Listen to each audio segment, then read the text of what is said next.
Para pendengar radio yang saya kasih dalam Tuhan kita Yesus Kristus, Shalom dengan Pendeta Rainer Schoenemann. Pada saat ini kita bersama-sama akan merenungkan tema Menang bersama Tuhan. Prinsip-prinsip peperangan rohani menghadapi tantangan. Menang bersama Tuhan. Prinsip-prinsip peperangan rohani menghadapi tantangan. Kita membaca dari 2 Tawarikh pasal 32 ayat 1-20. 2 Tawarikh 32 ayat 1-20. Yerusalem dikepung oleh Sanherib. Setelah peristiwa yang menunjukkan kesetiaan Hizkia itu, datanglah Sanherib, Raja Asyur, menyerbu Yehuda. Ia mengepung kota-kota, berkubu dan berniat merebutnya. Ketika Hizkia mengetahui bahwa Sanherib datang hendak memerangi Yerusalem, ia berunding dengan para panglima dan pahlawannya untuk menutup segala mata air yang terdapat di luar kota, dan mereka itu bersedia membantunya. Maka berkumpullah banyak orang. Mereka menutup semua mata air dan sungai yang mengalir dari tengah-tengah negeri itu. Kata mereka, "Mengapa raja-raja Asyur harus mendapat banyak air kalau mereka datang?"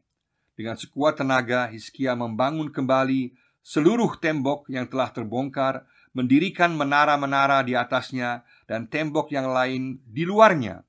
Ia memperkuat juga Milo di kota Daud dan membuat lembing dan perisai dalam jumlah yang besar.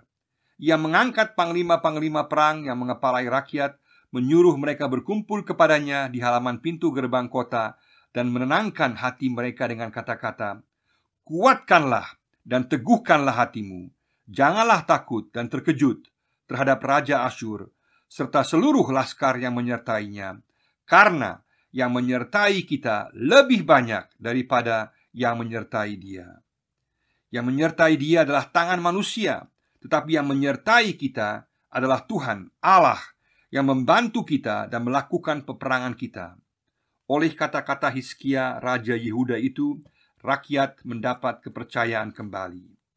Sesudah itu Sanherib, Raja Asyur, yang sedang mengepung Lakis dengan seluruh kekuatan tentaranya, mengutus beberapa pengawal ke Yerusalem kepada Hizkia, Raja Yehuda, dan kepada semua orang Yehuda yang ada di Yerusalem dengan pesan, "Beginilah titah Sanherib Raja Asyur.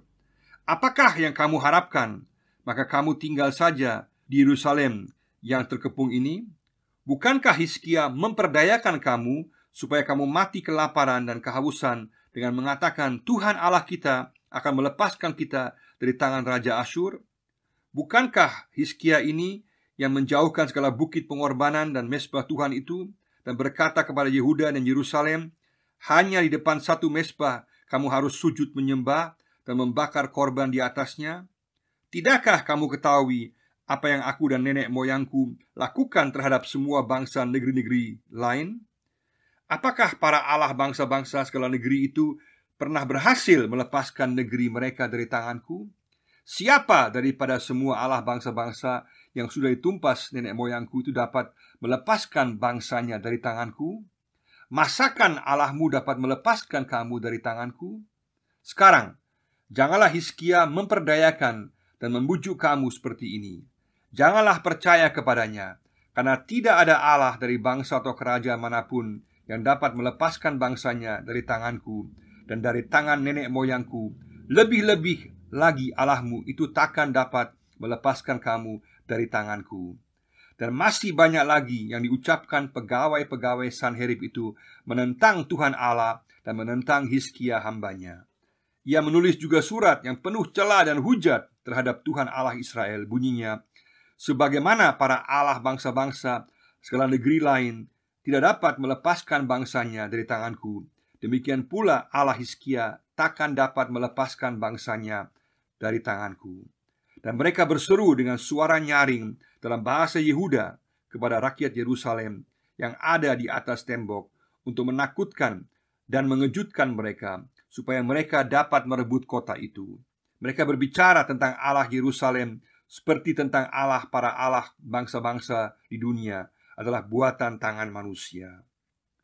Tetapi oleh karena itu, Raja Hizkia dan Nabi Yesaya bin Amos berdoa dan berseru kepada sorga. Lalu Tuhan mengirim malaikat yang melenyapkan semua pahlawan yang gagah perkasa, pemuka dan panglima yang ada di perkemahan Raja Asyur, sehingga ia kemalu-maluan kembali ke negerinya. Kemudian ia ditewaskan dengan pedang oleh anak-anak kandungnya sendiri ketika ia memasuki rumah Allahnya. Demikianlah Tuhan menyelamatkan Hizkia dan penduduk Yerusalem dari tangan Sanherib, raja Asyur, dan dari tangan semua musuhnya. Dan ia mengaruniakan keamanan kepada mereka di segala penjuru. Banyak orang membawa persembahan ke Yerusalem untuk Tuhan dan barang-barang berharga untuk Hizkia, raja Yehuda itu. Sejak itu ia diagungkan oleh semua bangsa. Menang bersama Tuhan. Prinsip-prinsip peperangan rohani menghadapi tantangan. Sini gambarkan Raja Hizkia yang adalah penerus daripada Raja Ahaz bapaknya. Bapaknya Ahaz adalah seorang raja yang tidak berkenan kepada Tuhan, yang membawa penyembahan berhala, yang bahkan menentang Tuhan, dan hidupnya jauh dan jahat daripada Tuhan. Sedangkan Hizkia, kata Hizkia berarti Hezekia, artinya Tuhan adalah kekuatan. Dia berbeda total dengan bapaknya. Dia sungguh-sungguh mendekatkan diri kepada Tuhan. Dia sungguh-sungguh melayani Tuhan. Dia mendengar firman Tuhan. Dan dia juga mendengar nasihat daripada Yesaya, sang nabi. Dan kemudian dia sungguh-sungguh mengikut Tuhan secara luar biasa. Kita baca pasal 31 ayat 20 dan 21, kita lihat bahwa Raja Hizkia sungguh-sungguh berlaku jujur, adil, dan melakukan yang baik, yang benar di hadapan Tuhan, sehingga apa yang dia lakukan sungguh-sungguh kemudian berhasil. Tapi meskipun Hizkia berhasil dan dia sungguh-sungguh disertai Tuhan, itu bukan berarti bahwa dia tanpa tantangan. Dia kemudian menghadapi tantangan yang sangat besar, yaitu ancaman dari Raja Sanherib yang begitu berkuasa dari kerajaan Asyur. Hal yang sama juga berlaku untuk kita. Kalau kita sungguh-sungguh mengikut Tuhan dengan penuh kesungguhan, kesetiaan, maka bukan berarti bahwa kita akan bebas tantangan, bebas daripada masalah. Meskipun kita sungguh-sungguh ikut Tuhan, kita jujur, kita setia, kita sungguh-sungguh melakukan kehendak Tuhan, tetap kita juga akan mengalami tantangan dan masalah. Karena ikut Tuhan bukan berarti bebas tantangan. Ikut Tuhan berarti ada kepastian bahwa Tuhan bersama dengan kita dan Tuhan akan menyertai kita. Tetapi tantangan tetap akan kita hadapi. Di sini kita lihat Hizkia menghadapi tantangan Raja Asyur Sanherib yang sedemikian berkuasa waktu itu. Dia memiliki pasukan dengan 185.000 tentara yang begitu berkuat.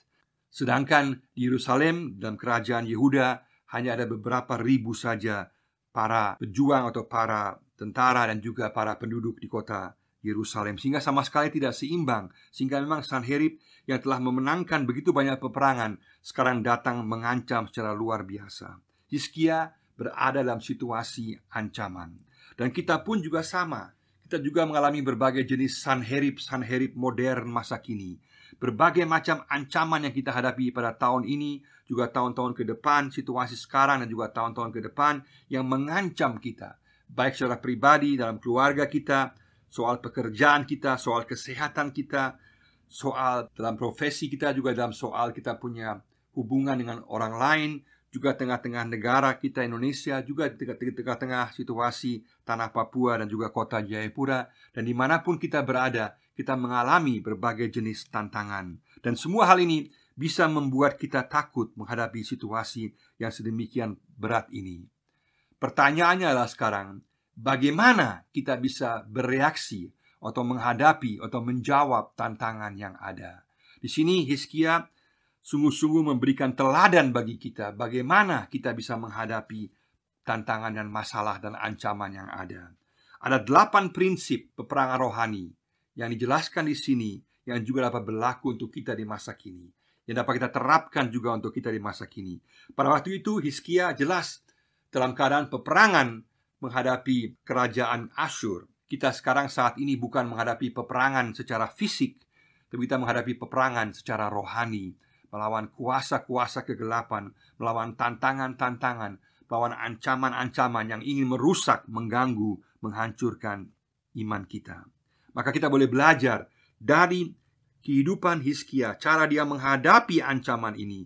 Ada prinsip-prinsip rohani yang juga menjelaskan prinsip-prinsip peperangan rohani yang juga berlaku untuk kita pada saat sekarang. Situasi Hizkia dulu beda dan juga beda dengan situasi kita saat ini. tapi prinsip-prinsipnya tetap berlaku untuk kita di masa kini. Yang menarik di sini adalah bahwa dasarnya yang luar biasa adalah iman yang begitu kuat daripada Raja Hizkia, yang sungguh-sungguh meyakini pertolongan Tuhan, yang dikatakan dalam ayat 7 dan ayat 8. Dikatakan bahwa yang bersama dengan kita adalah pasukan yang lebih besar. Yang bersama kita adalah Tuhan yang kuat, Tuhan Allah Yahweh. Dan dia yakin bahwa Tuhan Allah Yahweh yang akan memberikan kemenangan, yang menyertai dia dalam peperangan. Dan ada 8 prinsip yang dapat kita perhatikan di sini, yang dapat kita terapkan untuk kehidupan sehari-hari kita. Prinsip yang pertama adalah dekat sumber firman Tuhan. Hidup dekat sumber firman Tuhan, yaitu mengamankan mata air. Ayat 3 dan ayat 4. Di sini kita lihat bahwa Raja Hizkia ketika dia mendengar ada ancaman yang luar biasa, maka hal yang pertama dia katakanlah bahwa harus ada sikap, yaitu mengamankan mata air. Waktu itu ada berbagai mata air yang ada di luar kota Yerusalem yang sungguh-sungguh melimpah dengan air, dan dia katakan dia menyuruh semua orang untuk menutup semua mata air itu. Dan sebelumnya Raja Hizkia sudah membangun terowongan-terowongan mata air, sampai hari ini masih sangat terkenal, yaitu terowongan mata air Siloam, yang membawa air masuk ke kota Yerusalem. Tetapi supaya pasukan Asyur tidak dapat mendapatkan air, maka dia menyuruh semua orang untuk menutup semua mata air yang ada di luar kota Yerusalem, supaya mereka tidak memperoleh air. Tetapi orang Yerusalem tetap memiliki mata air. Sehingga sangat penting, yang pertama adalah prinsip pertama, yaitu hidup dekat sumber firman Tuhan. Hidup dekat dengan sumber mata air. Kalau kita mau menghadapi peperangan rohani, maka yang penting adalah kita sungguh-sungguh dekat dengan firman Tuhan, berada pada sumber, yaitu mata air yang sesungguhnya. Dalam Mazmur 87 ada sebuah lagu tarian, nyanyian tarian Mazmur 87 tentang mayim-mayim, yaitu air-air, yang melambangkan bahwa semua atau segala sumberku ada padamu Tuhan. Berarti semua sumber kita ada pada Tuhan. Sehingga pada saat kita mau menghadapi berbagai jenis tantangan peperangan rohani, maka sumber kita adalah Allah sendiri. Dari Allah kita mendapatkan kekuatan rohani, sehingga kita sungguh-sungguh harus hidup dekat dengan firman Tuhan dari sumbernya, sehingga kita dapat memperoleh kekuatan menghadapi peperangan rohani. Hal yang sama Yesus juga katakan dalam Yohanes 4 ayat 14, bahwa barang siapa minum dari air kehidupan yang Yesus berikan, maka dia akan memperoleh kehidupan kekal. Dia akan memperoleh penyertaan pertolongan Tuhan. Maka kita pun juga dipanggil untuk hidup dekat dengan sumber mata air, dekat dengan Yesus, dekat dengan firman Allah, sehingga kita bisa menghadapi tantangan sebesar apapun juga. Dan kita juga harus hati-hati supaya jangan sampai ada yang mencuri sumber-sumber ini.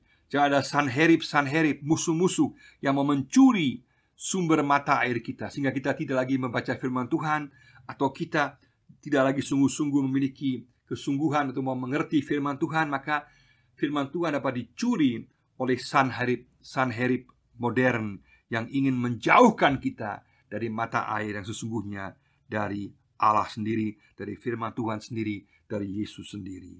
Prinsip yang kedua adalah menyelesaikan dosa dan menyadari kelemahan. Menyelesaikan dosa dan menyadari kelemahan, yaitu memperbaiki tembok. Kita baca ayat 5a, bahwa kemudian kita lihat bahwa Hizkia menyuruh orang Yerusalem untuk memperbaiki tembok yang ada lubang-lubang yang ada di tembok-tembok itu diperbaiki.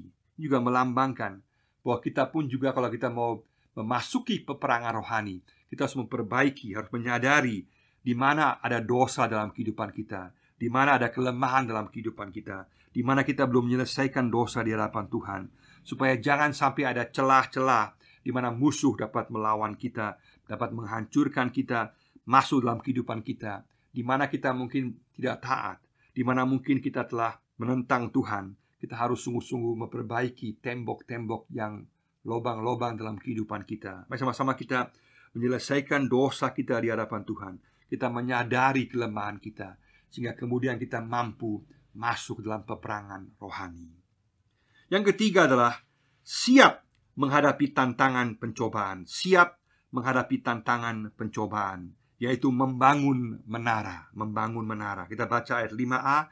Raja Hizkia kemudian menyuruh orang-orang Yerusalem untuk membangun menara, supaya bisa melihat dari jauh, supaya bisa bersiap siaga menghadapi serangan-serangan musuh. Maka kita pun juga sama, kita pun juga harus siap siaga menghadapi serangan-serangan musuh. Sama juga seperti sebelumnya, ada tembok yang dibangun, kemudian ada tembok kedua yang dibangun, yaitu tembok doa, yang dapat menguatkan kita menghadapi serangan-serangan musuh. Maka sekarang juga dibangun menara yang juga penting, supaya kita lihat, supaya jangan kita kaget kalau kita diserang oleh musuh. Kita siap menghadapi serangan musuh. Sama dengan juga dikatakan dalam 1 Petrus pasal 5 ayat 8 dan 9 bahwa iblis berusaha untuk menyerang kita, iblis berusaha untuk menjatuhkan kita. Juga Yakobus 4 ayat 7 yang mengatakan juga bahwa kita harus sungguh-sungguh bersandar kepada Tuhan, merendahkan diri di hadapan Tuhan, maka iblis akan lari daripada kita. Kita harus siap siaga menghadapi serangan-serangan musuh. Siaga menghadapi apapun yang akan terjadi, tantangan apapun yang terjadi, kita harus siap bersama-sama dengan Tuhan. Yang keempat adalah memakai senjata perlengkapan rohani. Memakai senjata perlengkapan rohani, yaitu menyiapkan senjata, ayat 5b. Di sini Raja Hizkia memerintahkan untuk orang-orang Yerusalem untuk menyiapkan senjata mereka menghadapi musuh. Kita pun juga harus siap menyiapkan senjata kita. Kita baca dalam Efesus pasal 6, yaitu perlengkapan senjata rohani, iman, juga harapan, dan juga kemudian kita juga kesabaran, juga pedang, yaitu firman Tuhan, untuk melawan segala jenis pencobaan iblis yang mau menjatuhkan kita. Maka kita dipanggil untuk sungguh-sungguh memakai senjata perlengkapan rohani. Jangan anggap bisa sendiri, tapi sungguh-sungguh kita menggunakan senjata perlengkapan rohani yang Tuhan berikan untuk kita bisa lawan dengan firman Tuhan, melawan segala jenis tantangan, pencobaan yang akan terjadi saat ini dan juga akan terjadi di masa yang akan datang. Yang kelima, prinsip yang kelima dalam peperangan rohani adalah saling menguatkan, saling mendukung. Saling menguatkan, saling mendukung, memberikan semangat para pemimpin umat, ayat 6. Memberikan semangat para pemimpin umat, ayat 6. Di sini sangat nyata sekali bahwa Raja Hizkia memberikan semangat kepada para pemimpin umat dengan tujuan untuk menguatkan mereka, untuk mendukung mereka. Dan sangat penting juga bagi kita adalah bahwa kita juga saling menguatkan satu dengan yang lain. Di tengah-tengah berbagai jenis tantangan yang kita hadapi saat ini, kita harus dan perlu saling mendukung, saling mendoakan, saling menguatkan satu dengan yang lainnya. Jangan anggap kita bisa sendiri. Kita perlu sungguh-sungguh saling menolong seorang terhadap yang lain, menjadi orang-orang yang menguatkan orang lain, jadi orang-orang yang memberikan semangat kepada orang lain, mendukung orang lain, dan juga menerima dukungan dari orang lain. Itulah prinsip dalam peperangan rohani. Kalau kita tidak mendapatkan dukungan, tidak memberikan dukungan kepada orang lain, maka kita akan mengalami kesulitan, akan mengalami kegagalan dalam menghadapi berbagai tantangan. Mari sama-sama kita menjadi orang-orang yang memberikan semangat kepada orang lain, yang mendukung orang lain, menguatkan orang lain. Prinsip yang keenam adalah dalam peperangan rohani, yaitu meyakini penyertaan pertolongan Tuhan. Meyakini penyertaan pertolongan Tuhan, yaitu ungkapan iman. Ungkapan iman ayat 7 dan 8. Ungkapan iman sangat menentukan. Harus kita ucapkan berulang-ulang kali. Harus kita sadari secara sadar. Kita ucapkan terus-menerus. Ungkapan iman di sini ayat 7 dan ayat 8, bahwa Tuhan yang akan menyertai kita, bahwa Tuhan yang berserta kita lebih kuat daripada segala tantangan-tantangan yang akan kita hadapi. Di sini Hizkia katakan bahwa pasukan surgawi jauh lebih banyak daripada pasukan Raja Asyur.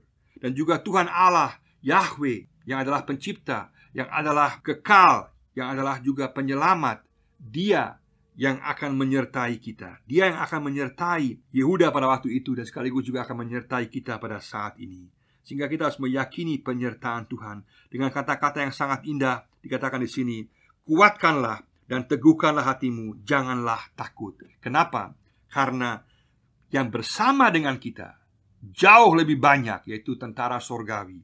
Dan juga bersama dengan kita adalah Tuhan Allah yang akan memberikan kemenangan dalam peperangan. Maka kita harus meyakini penyertaan Tuhan, meskipun akhirnya belum kita lihat, meskipun kemenangannya belum kita lihat, tetapi kita harus yakin bahwa dalam iman kemenangan itu pasti akan terjadi bersama-sama dengan Tuhan. Yang ketujuh adalah di sini, tidak terpengaruh tipuan dunia atau iblis. Tidak terpengaruh tipuan dunia atau iblis, atau provokasi tipuan musuh. Provokasi tipuan musuh. Kita baca ayat 9 sampai ayat 19. Ayat 9 sampai ayat 19. Bagian yang sangat panjang ini juga menggambarkan hal yang sangat bahaya dalam situasi di mana kita sedang menghadapi tantangan. Karena yang paling bahaya adalah situasi di mana kita dapat dipengaruhi oleh tipuan-tipuan dunia, usulan-usulan dunia, atau juga tipuan-tipuan iblis yang ingin melemahkan iman kita, yang ingin mengalihkan perhatian kita, yang ingin menjauhkan kita daripada Tuhan. Bahkan juga menggunakan orang-orang dalam, orang-orang mungkin juga orang-orang Kristen, yang juga dengan kata-katanya malah membawa kita tidak mempercayai Tuhan, malah melumpuhkan iman kita. Karena musuh yang paling bahaya juga adalah musuh dari dalam, yang juga bisa merusak kita, membahayakan kita. Kita harus hati-hati menghadapi segala jenis tipuan, baik tipuan iblis, dunia dari luar, maupun juga orang-orang yang memberikan nasihat-nasihat yang sebenarnya bertentangan dengan kehendak Tuhan. Jangan sampai kita terpengaruh, juga jangan sampai kita juga